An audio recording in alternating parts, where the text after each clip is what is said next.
High school के auditorium में PTA meeting चल रही होती है, जहां केमिस्ट्री लैब में हुए चोरी के बारे में बात की जा रही होती है। वॉल्ट और स्काइलर साइड बाय साइड बैठे होते हैं। मीटिंग सीरियस होती है, मगर वॉल्ट चुपके से स्काइलर की थाई पर हाथ रख देता है। स्काइलर पहले रेजिस्ट करती है, फिर धीरे धीरे इस फॉरबिडन मोमेंट में खो जाती है। वॉल्ट का हाथ और ऊपर जाता है, लेकिन तभी प्रिंसिपल वॉल्ट का नाम लेकर उसे बुलाता है और ये पल कट हो जाता है। सीन बाहर पार्किंग लॉट में शिफ्ट होता है, जहां वॉल्ट और स्काइलर कार में सेक्स करते हैं। स्काइलर हैरान होती है और कहती है कि आज सब कुछ इतना इंटेंस क्यों था। वॉल्ट मुस्कुराता है और कहता है, क्योंकि ये इल्लीगल था। सीन शिफ्ट होता है। जेसी का घर बिक्री के लिए रियल्टर एक कपल को दिखाता है। वॉल्ट जेसी को ढूंढता हुआ आरवी तक जाता है, जहां जेसी अभी भी तुको के असॉल्ट के बाद बैंडेज्ड होता है। वॉल्ट जेसी को उसकी कट देता है जो उन्होंने तुको से बनाया था, लेकिन जेसी नाराज होता है जब सुनता है कि डील के लिए उन्हें 2 और पाउंड्स मेथ बनानी पड़ेगी। जेसी वॉल्ट का मजाक उड़ाता है और कहता है कि ये ब्रिलियंट बिजनेस प्लान है, क्योंकि इतनी सूडो मिलना लगभग नामुमकिन है। सीन शिफ्ट होता है। डॉक्टर डेल्कावोली के ऑफिस में स्काइलर और वॉल्ट बैठे होते हैं। स्काइलर नोटिस करती है कि वॉल्ट ज्यादा हेल्दी लग रहा है और उसकी सेक्सुअल एनर्जी भी बढ़ गई है। वो ऑल्टरनेटिव थेरेपीज के बारे में सवाल करती है। डॉक्टर कहता है कि कोई भी थेरेपी चलेगी, बस ट्रीटमेंट को इंटरफेयर न करे। सीन शिफ्ट होता है। जंकयार्ड में वॉल्ट और जेसी तुको का इंतजार करते हैं। जेसी वॉल्ट पर हंस रहा होता है कि ये बिल्कुल मूवी जैसी जगह है ड्रग डील के लिए। जब तुको आता है और सिर्फ आधा पाउंड मेथ पाता है तो वो गुस्सा होता है। वॉल्ट उसे समझाता है कि प्रोडक्शन प्रॉब्लम्स थीं और फिर उसे ज्यादा पैसे मांगने की हिम्मत करता है, एक तरह का कैपिटल इन्वेस्टमेंट। वॉल्ट और तुको एक डेंजरस लोन डील फिक्स करते हैं, जहां तुको हफ्ते का 25% इंटरेस्ट लगाता है। वॉल्ट और ज्यादा डिमांड करता है और कहता है 4 पाउंड्स दूंगा। तुको अग्री करता है, लेकिन धमकी भी देता है कि अगर पैसे न मिले तो मुश्किल होगी। सीन शिफ्ट होता है। जेसी टेंशन में होता है और कहता है कि 4 पाउंड्स मेथ बनाने के लिए 200 से 300 बॉक्सेस साइनस पिल्स लगेंगे। वॉल्ट कहता है कि अब वो अपनी खुद की इंग्रेडिएंट्स बनाएंगे। जब वॉल्ट जेसी को केमिकल्स की लिस्ट देता है, जेसी बैकआउट करना चाहता है।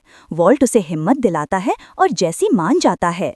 बेबी शावर में घर पर फैमिली और दोस्तों का जश्न होता है। स्काइलर को शौक लगता है जब मरी एक महंगी बेबी टियारा गिफ्ट करती है। पूल के पास वॉल्ट और हैंक विस्की और क्यूबन सिगार्स शेयर करते हैं। वॉल्ट मुस्कुराता है और कहता है कि ये इल्लीगल हैं। फिर वो लीगल और इल्लीगल के कॉन्सेप्ट्स पर बात करता है। हैंक कहता है कि ड्रग्स जैसे मेथ कभी लीगल थे।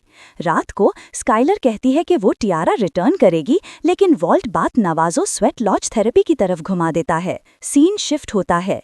जेसी के घर में वॉल्ट जेसी को केमिकल्स अरेंज करने पर शाबाशी देता है, लेकिन मिथाइल अमाइन मिसिंग होता है।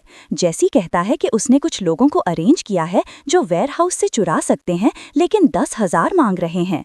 वॉल्ट एक पुराना एच स्केच टॉय देखकर थर्माइट बनाने का प्लान बनाता है जो स्टील पिघला सकता है। सीन शिफ्ट होता है। स्काइलर टियारा रिटर्न करने एक ज्वेलरी स्टोर जाती है, लेकिन जब ओनर कहता है कि वो चार्जेस प्रेस करेगा, स्काइलर ड्रामा करती है, न्यूज़ चैनल को इन्वॉल्व करने की धमकी देती है और फेक लेबर का नाटक करके बच निकलती है।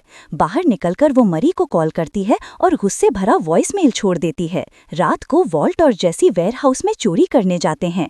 गार्ड को एक पोर्टेबल टॉयलेट में लॉक कर देते हैं और थर्माइट यूज करके स्टील गेट तोड़कर अंदर जाते हैं।